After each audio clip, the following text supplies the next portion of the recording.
Madu beze Lovers Okpalaegwu na nam Ndi Izu Billions Nenu ndi Izu Billions Ndi Okpalaegwu Izu Billions obi N'ọfa ka nje biata Nenu ndi Izu Billions obodo Ndi Okpalaegwu Izu Billions Ndi Okpalaegwu Izu Billions obodo Ndi Okpalaegwu Izu Billions Ndi Okpalaegwu Izu Billions obodo Ndi Okpalaegwu Izu Billions Ndi Okpalaegwu Izu Billions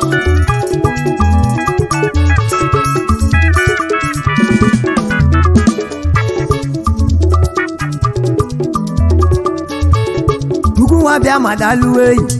Olisa Chukwu nwa bịa madalu olu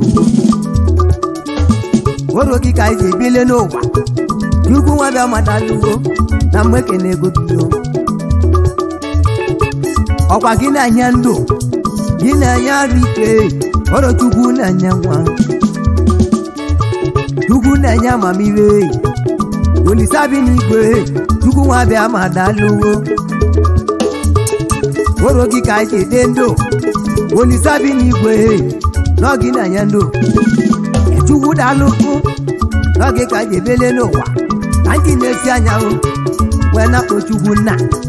ọ gị bụ ise ndụ gị na-enye ọmụmụ enwepụ Chukwu nna ọ gịnị ka ị ga-abụ n'ụwa enwepụ Chukwu nna mee ka iche ndị ilo o mezue na-arụ anyị ndị Okpalaegwu ji bili ogbe ndị Okpalaegwu ji bili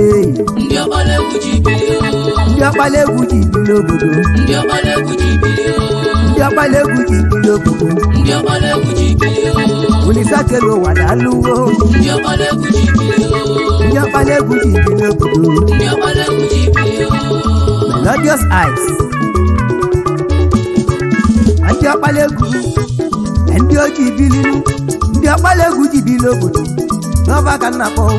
maka mmadụ ka eji eje mba mmadụ ka eji ana mba n'ọba ka nnakpọ n'ugbo ndị Okpala ji bili obodo ewu Okpalaegwu Chukwu Chukwu dobe Blessed E-money Papa so mu febe Chukwu Chukwu doba Blessed E-money Papa so mu fe Chukwu Iso na ndị Izu Billions obodo Chukwu Blessed E-money Blessed E-money Ilu okenelu mụ Ezi ole apụke Mrs. Ekenechukwu E-money ya bụ Christina ndị Okpalaegwu ji bili obodo E-money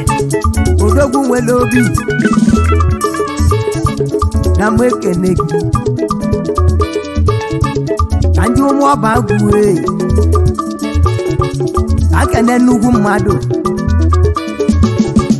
Jidogwa akpati nwuderi uwe ya na-asụ na-abịa gị akpati nwuderi uwe ya na-asụ na-abịa gị n'ụmụ ọba iso na ndị Izu Billions obodo akpati nwuderi iso na ndị Okpalaegwu Izu Billions obodo akpati nwuderi Olisa nwunye ke enegwu mmadụ n'ụmụ ọba agụ Olisa Nwiyeke iso na ndị Okpalaegwu tibili obodo Olisa Nwiyeke odogwu na-azara ma n'ụtọcha Olisa Nwiyeke iso na ndị Okpalaegwu tibili obodo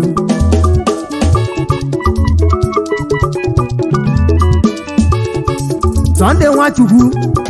Nwachuobe n'odogwu Solicitor Sunday Nwachukwu Senior Lecturer na Nnamdi Azikiwe University nke dị n'Awka Anambra State Sunday Nwachukwu Solicitor iso na ndị Okpalaegwu tibili obodo Sunday Nwachukwu na mgbe ekene ego gị Solicitor ma Obiọrụ dalọbi ale ego ji ọlụ n'ụmụ ọbagwu obi first money Papa Junior iso na ndị Okpalaegwu tibili obodo obi first money n'ụmụ ọbagwu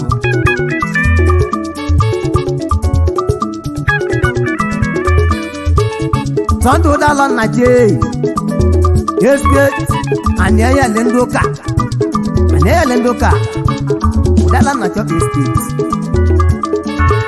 iso na ndị Okpalaegwu tibili obodo Sunday Bari ebu in-law na mwekene kiyo estate man high state na lue ugwu na kesi Nwigbo iso na ndị Okpalaegwu tibili obodo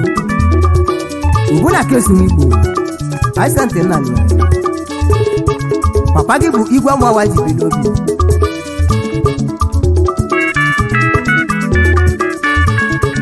akene Chimezi ọgala udekwu na Guleri Chimezie ị na-azụ ahịa ime Kingsline n'otu ọcha market Mezi ọgala na mekene gị Mezi ọgala dike enelu ụmụ mmarụ gị enya bụ Chiadị na Chibike na Bana agba mbọ Chimezi ọga mwekenego gị iso na ndị Okpalaegwu tibili obodo udekwu na Guleri ndị Okpalaegwu tibili obodo ndị Okpalaegwu tibili obodo ndị Okpalaegwu tibili obodo ewu ndị Okpalaegwu tibili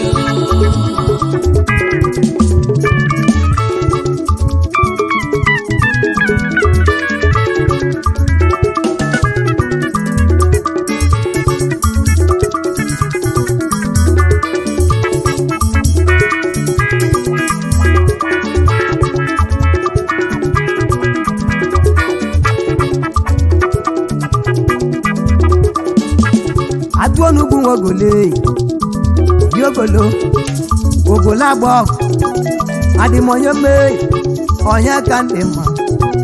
Atuonugbu nwogolo Ogolagbo mwekenego gị iso na ndị Okpalaegwu tibili obodo Adịmonye ma nwogolo Atuonugbu anyị bichi bịa Ifeanyị beach aka na-agbaja anyị beach aka na-agbala anyị aja ị na-alụ ụlọ kpọbazi anyị beach Ifeanyị ga-agbalị ga-aja ọfụma anyị beach Okpalaegwu ekene gị enyi ọgwụgwụ ha ahụ akasị enyi sọsidi Okpalaegwu ekene gị enyi sọsidi nwata Okpalaegwu ekene gị enyi sọsidi mwekene gị ndị Okpalaegwu tibili obodo enyi sọsidi nwata kwa ilu wakenelu mwakpuyi nwanne otisa enna lo Obiora na-egwe wokita nwanne m ndị Okpalaegwu tibili obodo wokita nwanne m wee ndị Okpalaegwu tibili obodo wokite na nam o metele bulu na nam one day what you one day the light is your yaka one day they were one day the light ndị Okpalaegwu ji bilio one day the light ndị Okpalaegwu ji bilio obodo light man na kewa as a man nye buchi oko ya dobe okwu anyị ọnụ onye buchi dọk ndị Okpalaegwu ji bilio obodo onye buchi dọk mụ ekene gị yo okwu anyị ọnụ ndị Okpalaegwu ji bilio obodo n'ụmụ nwere ụmụ enwere ụmụ adamụ onye ọmadụ ọkụ bịale ndị Okpalaegwu ji bilio obodo dọkụ nwanne m wee onye ọmadụ ọkụ na Dubai kenelu ụmụ ọmalịcha gị yukeri oko ya zọba ọmalịcha dọk Okpala nwere ife ndị Okpalaegwu ji bilio obodo Okpala nwere ife onye ọma Rafdon ekene dịlị Chukwu wan udogwu na Delhi India onye ọma Rafdon ekene dịlị Chukwu n'ime ọlambe ka isi bịa o onye ọma Rafdon ekene dịlị Chukwu ka isi n'India onye ọma Rafdon na mgbe ekene ego gị iso na ndị Okpalaegwu ji bilio obodo nnepe onye ọma Rafdon ije n'Okpalaegwu na mgbe ekene onye ọma Rafdon ọmaba nwobu obiale ọmabawo tọ ndị ọmaba nwobu obi ya hụ na mgbe ekene ego ọmaba obugo odogwu nwere obi odogwu emetụ obodo eze efe ahụ ebe ikibi ha ebe ikonye gwucha ọja nọdị ala aka golu ngwa egwu enyi ebunye lovet iso na ndị ji bili obodo ndị Okpalaegwu ji bili ebe ikonye gwucha ọja nọdị ala aka golu ngwa egwu bunye lovet na nke na ofisa happy police officer man the happy man officer with his swag happy man you get swag uche na one night kizito wa mabe kizito wa mama dogu kizito give one night dogu obodo eze iso na ndị Okpalaegwu ji bilio obodo ndị Okpalaegwu ji bilio obodo ndị Okpalaegwu ji bilio ndị Okpalaegwu ji bilio obodo ndị Okpalaegwu ji bilio ndị Okpalaegwu ji bilio obodo ndị Okpalaegwu ji bilio ewu nne m ndị Okpalaegwu ji bilio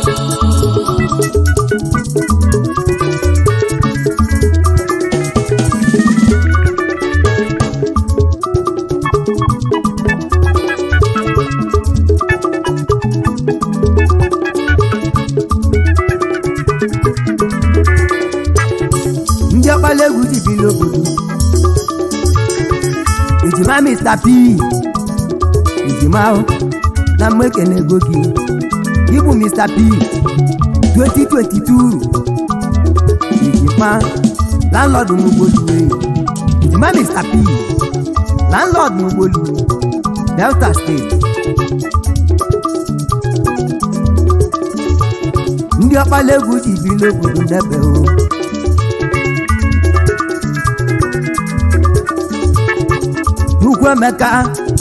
Ugwu Emeka John Odogwu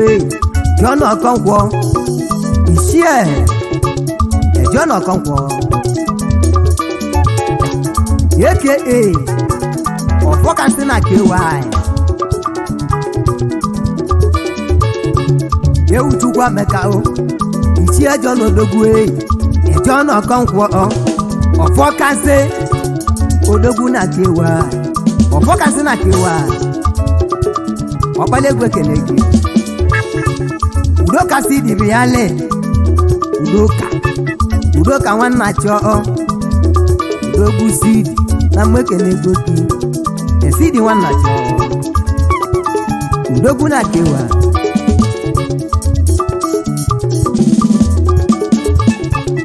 Enandi wike chuwe ike chuo yibo Udogwu ndị Okpalaegwu ji bi n'obodo n'ebe ndị Okpalaegwu ji bi n'obodo n'ebe Papa Chibuzo the suspect man nwata kwacha aka Udogwu nwata kwacha aka na kewa usoro ọga ya lahụ weje welie ndị nwata kwacha aka na kewa ọga ya live nwata kwacha ke Enandi na meke negi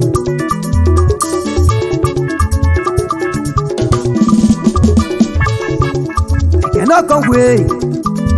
Izu Ọba Akụbụ ntutu one of Anam double landlord Keno Okongwe Izu Ọba Udogwu nwere obi nwanne Dịka Okongwo nwanna zọbawo Udogwu onye obodo eze Udogwu Kristian ndị Okpalaegwu ji bi n'obodo Dịka Okongwo na zọbawo ndị Okpalaegwu ji bi n'obodo Dịka Okongwo na zọba Kristian Ifechukwu dọgala bịale Ifechukwu the skin dollar Udogwu na Sierra Leone $10 na bekele $10 Udogwu na Sierra Leone Kazaman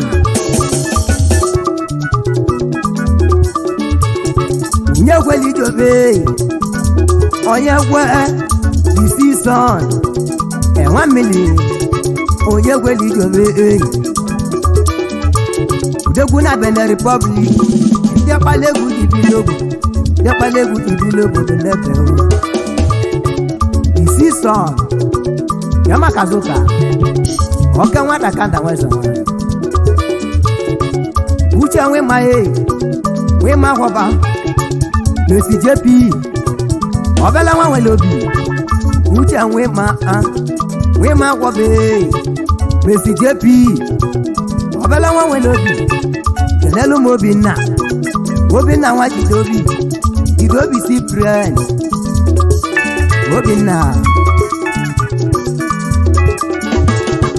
Sunday chap on your man Udogwu Ebu the Chapman Akamelowa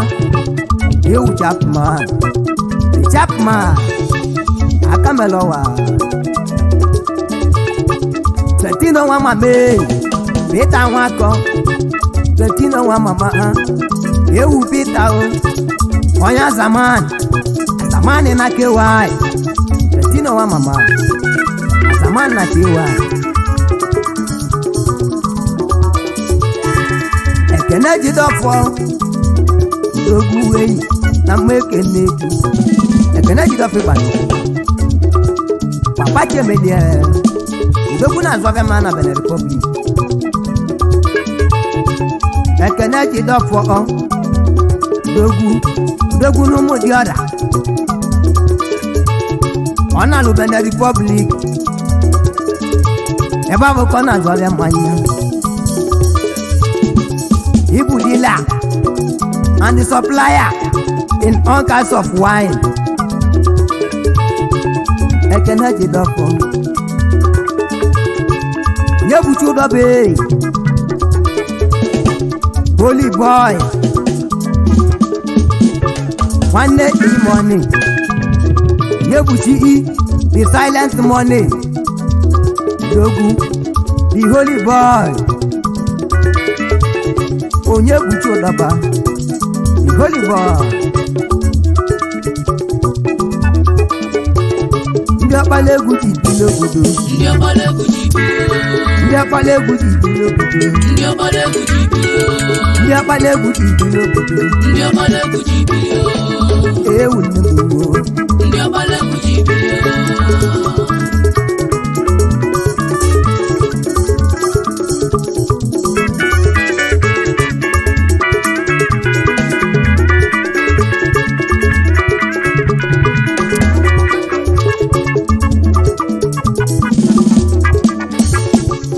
ewu ikaleka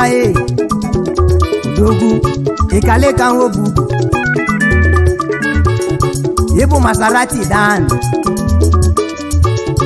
onye ọkpa ikaleka Maserati odogwu nwobubu iso na ndị Okpalaegwu ibi n'obodo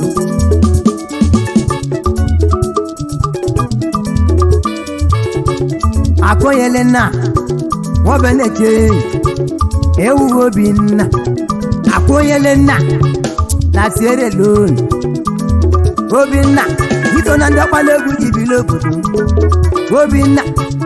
akụnyele nna nwobeneche odogwu na Sierra Leone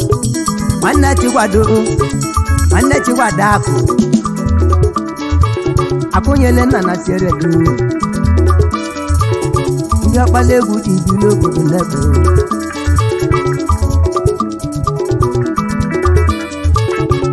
Chinedu Osita Chinedu nwa honorable the talent boy ewu Chinedu Edu Osita nwa honorable Chinedu Osita Oduaka the talent boy iso na ndị Okpalaegwu ibi n'obodo Akane young money Sunday you want your Sunday the young money onye obodo eze Okpalaegwu ekene gị ewu young money Sunday dike iso na ndị Okpalaegwu ibi n'obodo